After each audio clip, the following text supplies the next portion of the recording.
the Southeast culture. The only reason why we're allowed to have this on Dena'ina Athabascan land is what the story means to it.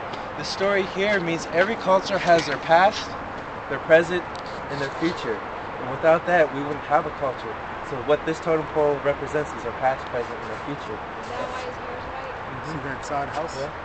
And the elder up on top, he is holding the talking stick. See that house? And if you were to ever go to any of the festivals in the Southeast culture, or the Southeast part of Alaska, you'll see one man with the talking stick. When he has that talking stick, no one else dares to even talk. That means that it's his time to speak, and everyone holds their voice until it is time, an appropriate time to speak. What he has on top of his head, there's 3 coils, and each coil represents how many successful potlatches he has put on. And in their traditional style of throwing up potlatches, giving everything that they had away. For instance, you see these 2 copper plates on this carving set right here.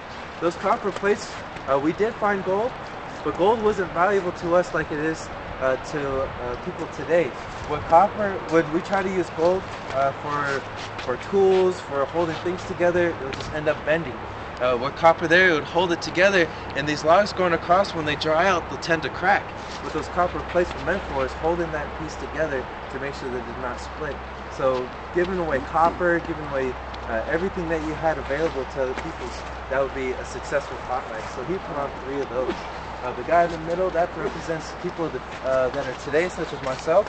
Inside of his hand, or in between his legs, he has a box of knowledge, or a box of wisdom. In real life, there is no box of wisdom, it's just a metaphor.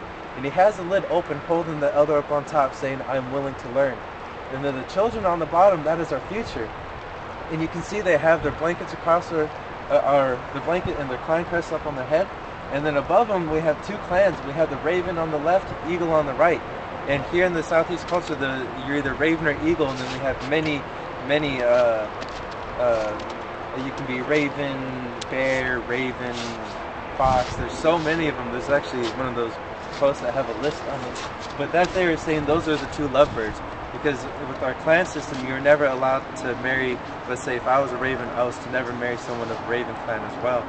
It's very disrespectful, and that's saying that is their bloodline. But now today, I do know a couple coworkers that worked here. They were ravens. They married. Their grandmother didn't appreciate it, but I guess you could say it's not as strict as it was back then as it is today.